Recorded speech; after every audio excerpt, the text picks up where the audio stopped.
Shalom saudara yang dikasih Tuhan kita Yesus Kristus. Salam sejahtera bagi kita semuanya. Kiranya damai sejahtera dari Tuhan kita Yesus Kristus menyertai kita semuanya. Amin.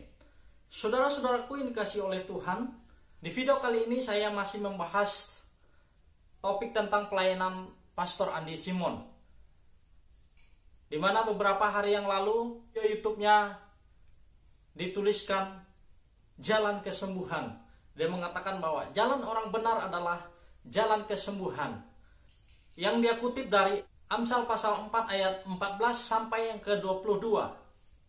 Kenapa saya perlu menanggapi video tersebut? Karena saya melihat ada sesuatu yang menyimpang dari kebenaran firman Tuhan. Di mana Pastor Andi mengatakan bahwa jalan orang benar adalah jalan kesembuhan.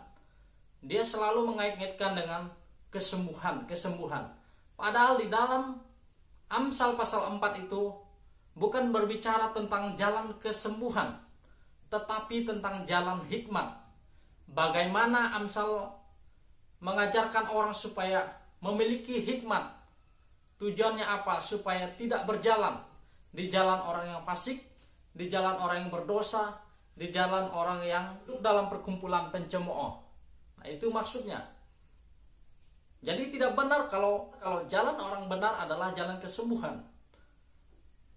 Jalan orang benar berarti jalan yang tidak berjalan di jalan orang fasik, yang tidak berjalan di jalan orang berdosa. Saya akan baca Amsal 4 ayat yang ke-11. Aku mengajarkan jalan hikmat kepadamu. Aku memimpin engkau di jalan yang lurus. Nah, jadi kalau baca firman Tuhan, jangan setengah-tengah. Karena yang terjadi adalah akan salah tafsir. Bacalah firman itu dengan baik sebelum kita menyampaikannya ke hadapan publik. Supaya kita tidak salah menyampaikan firman Tuhan. Jadi kalau saya melihat Pastor Andi ini selalu mengaitkan dengan kesembuhan. Tidak ada hal lain yang dikatakan oleh Pastor Andi. Cobalah beritakan firman itu dengan baik, sampaikan firman itu supaya orang yang mendengarnya boleh diberkati. Jangan hanya supaya diri Anda viral, Anda membuat topik yang tidak sesuai dengan apa yang ada di dalam Alkitab. Kita tahu sendiri akibatnya. Kalau kita menambah-nambah apa yang tidak ada di dalam Alkitab, maka kita dianggap sebagai pendusta. Hati-hati. Dan saya melihat Pastor Andi selalu mengaitkan pelayanannya dengan pelayanan Tuhan Yesus. Pelayanan Pastor Andi dengan pelayanan Tuhan Yesus itu sangat jauh berbeda. Pelayanan Tuhan Yesus tujuannya hanya satu, memuliakan nama Tuhan,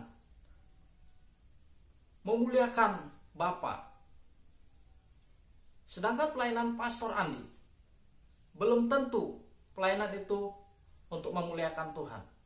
Karena setiap manusia punya motivasi tersendiri. Jangan hanya karena ingin viral, ingin terkenal, lalu kita membuat sesuatu yang menyimpang daripada firman Tuhan. Jangan Anda memakai firman Tuhan untuk membenarkan diri Anda. Jika ada sesuatu yang salah, wajib kita koreksi dari diri kita supaya kita menjadi lebih baik. Kalau tidak, kita akan seperti Saulus yang tidak mendengarkan nasihat, akan mencelakakan diri sendiri. Mana ada di dalam Alkitab mengajarkan jalan orang benar adalah jalan kesembuhan. Jadi saya tegaskan bahwa di dalam Amsal 4 itu bukan mengajarkan tentang jalan kesembuhan, tetapi tentang jalan hikmat. Buat kalian, perlu kasih tahu kepada kita sebagai umat Tuhan, jangan kita mau disesatkan oleh ajaran-ajaran yang menyimpang, yang sepertinya enak didengar, tetapi pada akhirnya akan mencelakakan kita sendiri. Jadi saudara-saudara, supaya kita tahu, kita harus membuktikannya dengan membaca firman Tuhan. Jangan kita hanya mendengar. Kita harus buktikan apa yang disampaikan itu apakah sudah sesuai dengan kebenaran firman Tuhan atau tidak. Kalau tidak sesuai, maka kita sebagai orang percaya wajib memberikan masukan, kritikan, dan saran supaya tidak menyimpang dari kebenaran firman Tuhan. Demikianlah tanggapan dari saya. Tuhan Yesus memberkati. Shalom.